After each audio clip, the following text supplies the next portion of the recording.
दोस्तों आज देखेंगे parliamentary versus presidential form of government. कौन सा सिस्टम ज़्यादा स्टेबल होता है, कौन सा ज़्यादा डेमोक्रेटिक होता है और इंडिया ने पार्लियामेंट्री सिस्टम क्यों चूज किया है। आज के सेशन में सब कुछ जानेंगे डिटेल में। नमस्कार दोस्तों, स्वागत है आपका स्टूडेंट में। This is Anil Mishra. पहले देख लेते हैं डेमोक्रेसी। डेमोक्रेसी के दो टाइप होते हैं।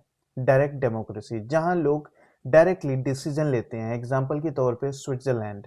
और रिप्रेजेंटेटिव डेमोक्रेसी सेकेंड, जहां लोग अपने रिप्रेजेंटेटिव इलेक्ट करते हैं। आज की दुनिया में मैक्सिमम कंट्री रिप्रेजेंटेटिव डेमोक्रेसी को फॉलो करती है। अब रिप्रेजेंटेटिव डेमोक्रेसी की दो मेजर टाइप हैं। पहला पार्लियामेंट्री फॉर्म ऑफ गवर्नमेंट, जो कि इंडिया में देखने को मिलता है। दूसरा प्रेसिडेंशियल फॉर्म ऑफ गवर्नमेंट। तो चलिए देखते हैं प्रेसिडेंशियल फॉर्म ऑफ गवर्नमेंट। सबसे क्लासिकल एग्जांपल है इसका United state. Single executive system होता है, यहाँ सिर्फ एक एग्जीक्यूटिव होता है, president. President he head of state होते हैं और हेड ऑफ गवर्नमेंट दोनों होते हैं। मतलब रियल और नॉमिनल पावर सेम पर्सन के पास होता है। डायरेक्ट इलेक्शन होता है इनका। प्रेसिडेंट को लोग डायरेक्टली इलेक्ट करते हैं। ओके, और स्ट्रिक्ट सेपरेशन ऑफ पावर इसमें देखने को मिलता है। तीन ऑर्गन इंडिपेंडेंट होती हैं इसमें। लेजिस्लेचर जो कि लॉ बनाती है, एग्जीक्यूटिव जो कि लॉ इम्प्लीमेंट करती है, और जुडिशरी जो लॉ को इंटरप्रेट करती है। कोई किसी पे डिपेंडेंट नहीं होता है। फिक्स्ड टेन्योर होता है। President serve for fixed tenure and can not be easily removed except through impeachment. Impeachment किया जा सकता है इनको रिमूव करने के लिए पार्लियामेंट में प्रोसेस लाया जा सकता है।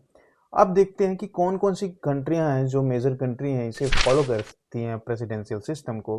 तो उसमें United state, Brazil, south Korea, Turkey, Philippines और इंडोनेशिया। इनके एडवांटेज अगर देखें तो प्रेसिडेंशियल फॉर्म ऑफ सिस्टम में स्टेबल गवर्नमेंट देखने को मिलता है फिक्स्ड टेन्योर के लिए। क्लियर सेपरेशन ऑफ पावर यहाँ पे होता है और स्ट्रॉन्ग लीडरशिप देखने को मिलता है।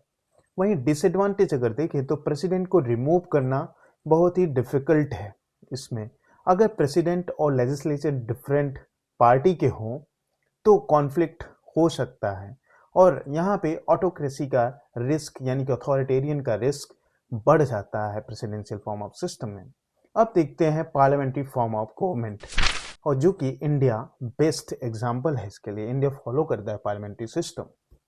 डुअल एग्जीक्यूटिव सिस्टम यहाँ पे होता है। यहाँ दो एग्जीक्यूटिव होते हैं, एक प्रेसिडेंट जो कि नॉमिनल हेड होते हैं, सेरेमोनियल रोल होता है इनका, यानी कि हेड ऑफ द स्टेट इन्हें कहा जाता है। वहीं प्राइम मिनिस्टर जो कि रियल एग्जीक्यूटिव होते हैं, यानी कि हेड ऑफ द गवर्नमेंट इन्हें कहा जाता है। इसीलिए इसे कैबिनेट फॉर्म ऑफ गवर्नमेंट भी कहते हैं। रिस्पॉन्सिबल गवर्नमेंट इसमें होता है। एग्जीक्यूटिव लेजिस्लेचर के लिए रिस्पॉन्सिबल होते हैं। ओके, अगर मेजॉरिटी सपोर्ट चली गई तो गवर्नमेंट गिर सकती है, जिसे नो कॉन्फिडेंस मोशन कहते हैं। No strict separation of powers यहाँ पे होता है। यहाँ एग्जीक्यूटिव लेजिस्लेचर का पार्ट होता है। प्राइम मिनिस्टर और मिनिस्टर पार्लियामेंट के मेंबर होते हैं। ओके, तो मेजर कंट्रियां जो फॉलो करती हैं पार्लियामेंट्री सिस्टम में वो हैं India, United kingdom, Germany, Italy, Japan and Portugal. Indian constitutional provision अगर देखें तो इंडिया में पार्लियामेंट्री सिस्टम का प्रोविजन दिया गया है आर्टिकल 74 एंड 75 यूनियन के लिए। वहीं आर्टिकल 163 टू 164 जो है स्टेट लेवल के लिए।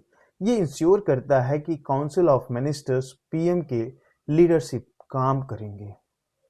ओके, और वहीं स्टेट के लिए जो है काउंसिल ऑफ मिनिस्टर्स सीएम के लीडरशिप में काम करेंगे। एडवांटेज अगर देखें पार्लियामेंट्री सिस्टम के तो एग्जीक्यूटिव लेजिस्लेचर को आंसरेबल होता है। चेक ऑन अथॉरिटेरियनिज्म होता है। यहाँ पे पीपल के रिप्रेजेंटेटिव के थ्रू कंट्रोल किया जाता है। डिसएडवांटेज अगर देखें तो पॉलिटिकली इनस्टेबिलिटी यहाँ पे देखने को मिलता है। पार्टी पॉलिटिक्स और विप सिस्टम यहाँ होता है। मिनिस्टर्स इंडिपेंडेंट डिसीजन नहीं ले पाते हैं यहाँ पे। अब क्विकली देख लेते हैं पार्लियामेंट्री वर्सेस प्रेसिडेंशियल कंपैरिजन को टेबल फॉर्मेट में।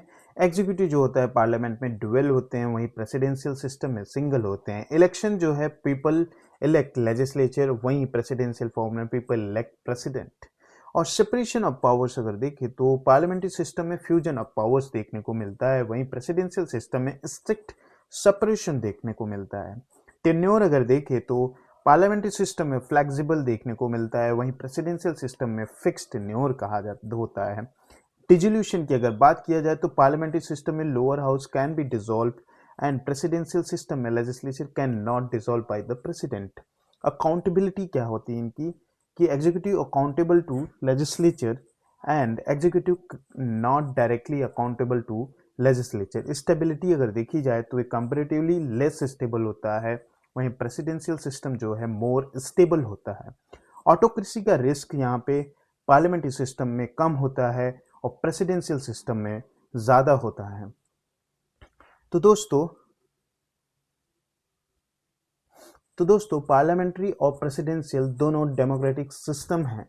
डिफरेंस सिर्फ इतना है, प्रेसिडेंशियल सिस्टम स्टेबिलिटी और स्ट्रांग लीडरशिप देता है, वहीं पार्लियामेंट्री सिस्टम अकाउंटेबिलिटी और फ्लेक्सिबिलिटी देता है।